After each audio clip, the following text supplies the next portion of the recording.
Now, I'm going to keep it a whole 100 with you. Y'all may get tired of me bragging about how we got Bobby Wagner on this team, but it's still mind-blowing that we got Bobby Wagner on this team. So YouTube, what's going on? It's Juan Gotti here. We another Washington Commanders video, and in today's video, we're going to be talking about Bobby Wagner and how I believe he's bringing the championship pedigree in DC that has been missing since like the 90s. So without further ado, let's get straight into today's video. But before we do, make sure you guys go down below, leave a like on this video, subscribe to the channel if you are new, turn on post notifications so you get notified when I upload new videos like this to the channel. We're on the road to 7,000 subscribers, so it'd be greatly appreciated if you can reach that goal as soon as possible and let the world know Juan Gotti is back. Now with that out the way, let's get straight to it. How I feel? Relax. What I want? Get back slow. I love the way she rock it. I love the way she move it, shake it on me. When she cry for him, and shawty is the winner. You can tell that shawty's no beginner. She's confident. I love the way she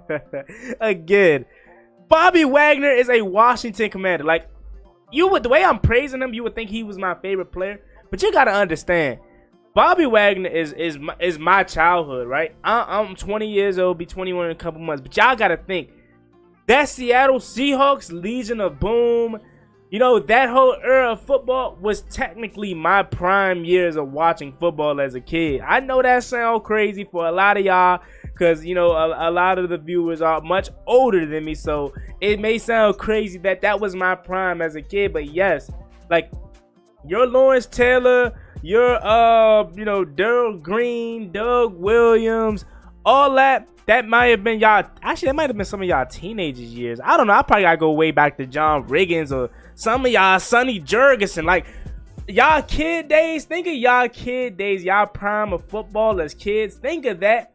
And that's why I'm so excited about Bobby Wagner, because that was my childhood. And to think that we have him on our team and he's still playing at a high level just excites me like no other. As we know, Bobby Wagner is a Super Bowl champion, and he was a part of one of the greatest defenses in NFL history. So to have him on our roster is just exciting, man, because it been times, as we know, as a fan of this team, we could not get star players like this. Like, I would just say last year or even 2 years ago, we would not be able to get Bobby Wagner on our team. We would easily just go over there and be like, you know what, they ain't coming here. Like, we know Ron Rivera wasn't going to attract or look for guys like a Bobby Wagner, but we have him on our roster. And I just watched the interview with Bobby Wagner, basically explaining, you know what I'm saying, how he came to Washington and why he chose Washington. And a lot of it has to do with Dan Quinn, who was actually there with him in Seattle when they were in their prime years, you know, winning the Super Bowls and stuff like that. And he said he actually wanted to, you know, link back up with Dan Quinn, but obviously it didn't fall through free agency in the past years. But this year here in Washington, it worked perfectly for these guys. And he just, everything everyone else says about Dan Quinn, he pretty much echoed the kind of person he is, the kind of coach he is. And Bobby Wagner wanted to be a part of that. He also talked about Ken Norton Jr., who's going to be coaching him specifically. And he said he's going to be loud. He's going to kind of push you to your limit, but he's going to be a guy that you want to run through a brick wall for. And obviously, they have history too there in Seattle. And then last year for Bobby Wagner, he led the league in tackles last year. He led the league in tackles at 32 years old. So if you think he's washed up, or if you think he's old, which he's 33, so he is, you know, kind of in his later years. He may not be prime Bobby Wagner, but he's still better than anything we've had in years. Like, guys, I would take a 33-year-old Bobby Wagner over anybody on this roster. Anybody in years past, Mason Foster, you know, Perry Riley, you know, list goes on. Like, this gives me London Fletcher vibes, you know what I'm saying? Of poor linebackers we've had, I feel like London Fletcher, Cole Holcomb, you know, and not to put Cole Holcomb in the same conversation as London Fletcher, but I'm just thinking of some of the linebackers that we've had here that for me has been solid. You know, London Fletcher is a Hall of Famer in my opinion. Now we got Bobby Wagner, another Hall of Famer. In between those two guys, I would say Cole Holcomb is probably the only one that I genuinely think it was okay for us. Now I could be missing some guys from those early 2010 teams, and forgive me if I am. You know what I'm saying? And I'm not talking about Brown or Rakpo or Ryan Kirk. I'm not talking about outside linebackers. I'm talking about strictly middle linebackers. So if I'm forgetting anybody, forgive me. But from my thinking, I haven't had this feeling at the linebacker position in a long time since London Fletcher. So that's really why I'm excited, is because of the potential that he not only brings for himself playing on the field, but the way he can coach up these younger guys around him. Jamin Davis could potentially reach his peak. I already made a video on that.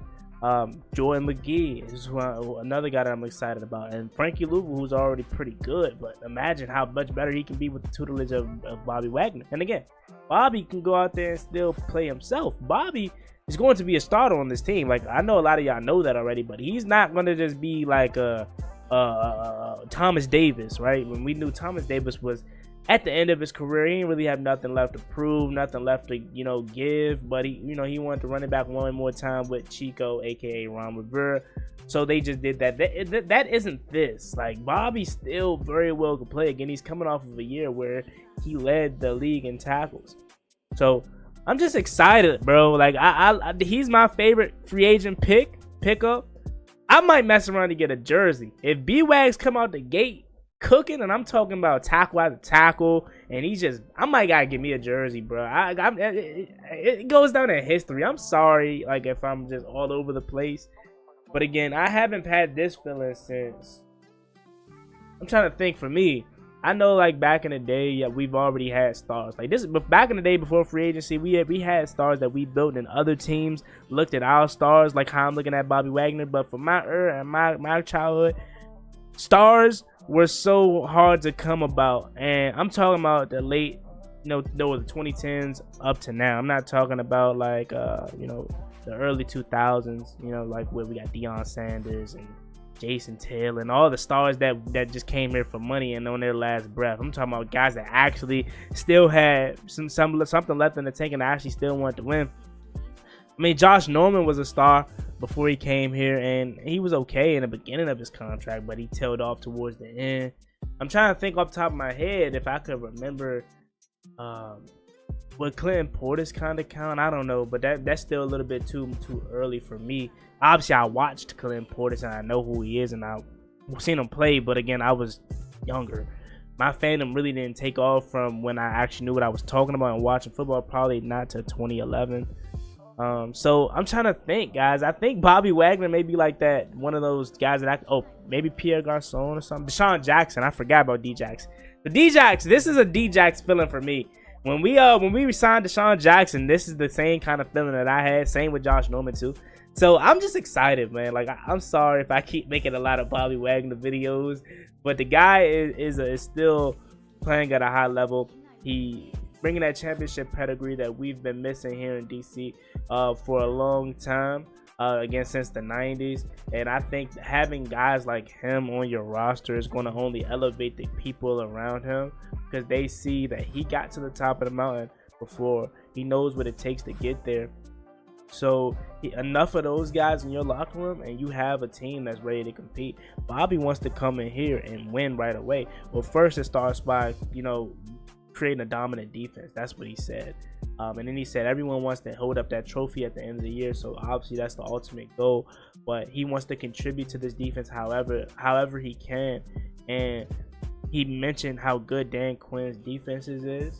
So that's really what's getting me excited. If Jack Del Rio was still here and we got Bobby Wagner, I would be excited for Bobby Wagner. But I wouldn't think anything of it for real, because I know Jack Del Rio defenses has not been good in Washington. So I think it's more of Bobby Wagner, the name, and Dan Quinn's scheme of how I know he can thrive in it. Again, you look at those defenses from Seattle to Atlanta to Dallas. Dan Quinn has a track record of turning defenses into one of the best in the league. So if we can just do that and we get a defense that we fall in love with that can be the best in the league. I'm talking shutting teams out, holding them to, you know, under you know, 20 points, and, you know, just giving them hell. That would be absolutely great. I seen people in the comment section already saying, don't let Bobby Wagner leave, keep him here. Like, so I'm not the only one that's feeling this way. Like, everyone is feeling this way about Bobby Wagner, and the potential success and potential, you know, things we can create here with him. Again, I don't mean to just constantly harp on Bobby Wagner as the free agent one that I'm targeting the most, but that's just the one I'm most excited about. I know we still got like guys like Austin Eckler. We still got some offensive linemen that we signed. So we got a lot of other targets that free agent guys that can help Olamide Zaccheaus, but he's just my favorite one, and I have to constantly talk about him because of the things he can do for us. He immediately becomes a captain on this defense. He immediately becomes that Mike and that on-field coach that we've been missing. Remember, we've tried to put Cole Holcomb in those roles. We tried to put Jamin Davis in those roles, and we never could find a guy that could call the defense and set us up. Right now, we got that one. John Bostic was okay at it, but John Bostic mentally could do it, but physically he couldn't. Down we got Bobby Wagner. Maybe a step or two slower than what he was when he first came in the league, but we have a guy that could put people in position and actually do his job. So it's just an exciting time. Again, I love what the direction of this team. I love what he can bring as an individual, and I love what he can do for the people around him. And again, this coaching staff gives me a confidence in itself that we can get the best out of these players. Whether it's Dan Quinn, whether it's Bobby Witt Jr., whether it's Ken Norton, this has given me confidence that we'll have success not only this year, but for the future. So I just want to come on here quickly to give Bobby Wagner his praise and really just talk about Bobby. I was thinking about it earlier. I'm like, watching this interview, I'm like, Bobby, something different about him, man. We haven't had someone like this or someone with this kind of pedigree since the 90s, Super Bowl pedigree, like since the 90s, right? That's the last time we won a Super Bowl. It was around those times, late 80s, early 90s, last time we won a Super Bowl. We haven't had that feeling since. Like, we've had guys come in, take money from Dan Snyder, but was at the end of their career faking injuries, or they were just trash and they were just here for a payday.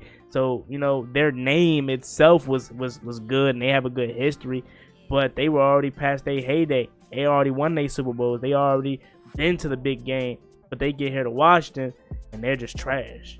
They're just butt. Like a lot of people used Washington and Dan Snyder as a retirement plan. That's crazy to think about it, but that's the truth of the matter, as Ron Rivera would say. But yeah, y'all, I'm gonna get up out of here, not to keep rambling on, but I just wanted to let y'all know how I was feeling about Bobby Wagner. Do we share out there? Leave it in the comment section. Do we share the same kind of feeling when it comes towards this defense and Bobby Wagner? Let me know what y'all think about it down below in the comment section. If you agree with me, that's cool. If not, tell me why. As always, me and boy Juan Gotti. Like, comment, subscribe. Hail to the Washington Commanders. On the road to 7,000 subscribers, so it'd be greatly appreciated if you can reach that goal as soon as possible. Now have a blessed one. Y'all later. Hey.